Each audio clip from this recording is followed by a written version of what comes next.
Hi buddies, hope you're doing fine. In this series, we are going to see the poem A Poison Tree, which was written by William Blake. So, if you are ready, let's get started.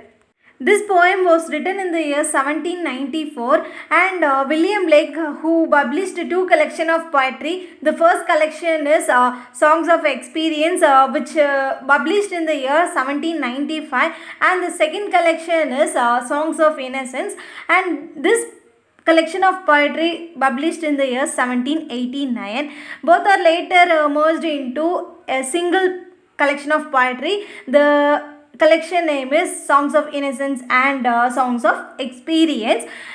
This poem, A Poison Tree, which talks about the feelings of anger towards an individual emotions which leads to murder, and this poem has a lot of themes like revenge, fallen state of mankind, and the theme of indignation, and the original title of this poem is Christian Forbearance. The narrator of the poem is William Blake, who used to show the revolutionary forces of British and the start of French Revolution. First, we'll see the introduction of the author William Blake, who was born on 28 November 1757 in Soho, which was situated in London, United Kingdom. He is considered as a seminal figure in the history of English poetry, who wrote two collections of poetry. The first collection is Songs of Experience and the second collection is Songs of Innocence. The most famous poem which was written by William Blake is The Lamb, and the next one is The Tiger. Okay, now we'll move on to the summary of this poem, A Poison Tree. The first stanza: I was angry with my friend, I told my wrath did end. I was angry with my foe, I told it not, my wrath did grow.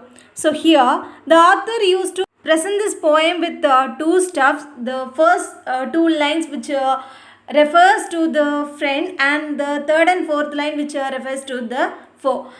So when we see the first two lines, we can know that he shows his anger to his friend with frankly, so he quenches anger because of that, but it is contrary to his foe because he doesn't apply the same stuffs to his foe. The thing is he doesn't express his anger to his foe, so his anger was increased, and also he is filled with more adversaries. Then the second stanza: and I watered it in fears, night and morning with my tears, and I sun it with smiles and with soft desireful wiles.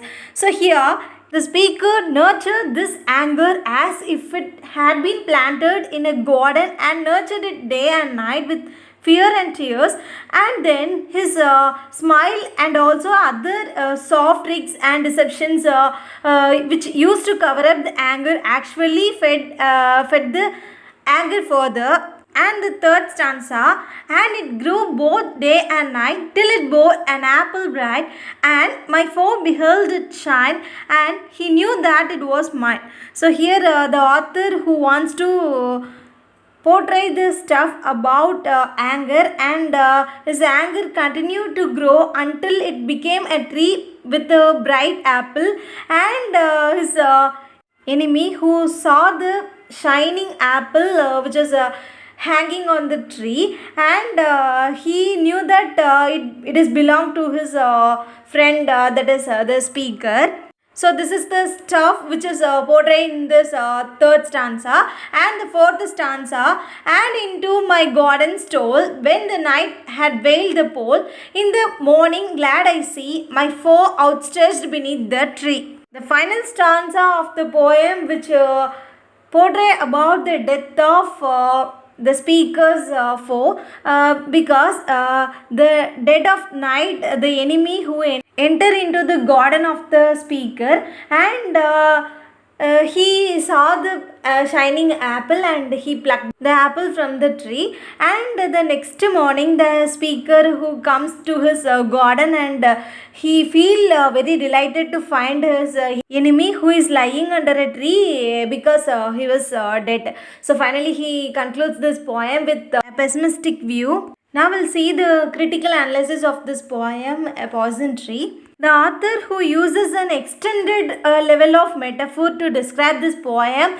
and this poem is based about the anger of humankind, which is like a tree and bears a poisonous fruit. And then this poem is generally interpreted upon a more allegorical view of dangerous and also the consequences of anger, and also about the nature of humankind and their emotions, which will be ended in the level of violence. William Blake, who described this poem with a powerful argument about the suppression of anger, and also he talks about the consequences of keeping negative emotions within us. And this poem implies to the reader that the suppression of anger is morally or literally dangerous, and it will lead the way of violence. There are a lot of figure of speech used in this poem, like metaphor, allegory, allusion, and also alliteration. And this poem, A Poison Tree, which is similar to the tree in Garden of Eden, that is Adam and Eve who are living in the Garden of Eden. So far this poem is portrayed about the dangerous consequences and also the argument of alternative stuff about the anger. A lot of themes are used in this poem, like anger and suppressed emotion, or a powerful argument about anger and its consequences, revenge, fallen state of mankind, indignation. This poem is a simple one, and it is like a nursery rhyme quality, and describe the different approaches of anger and the cruel tendency of the mankind. That's all about the summary and analysis of the poem A Poison Tree, which was written by William Blake. So hope this video will be highly helpful one, and thank you so much for watching this video till the end. And if you are having any suggestion, let me know in the comment section. We'll see you next video. Tata, bye bye.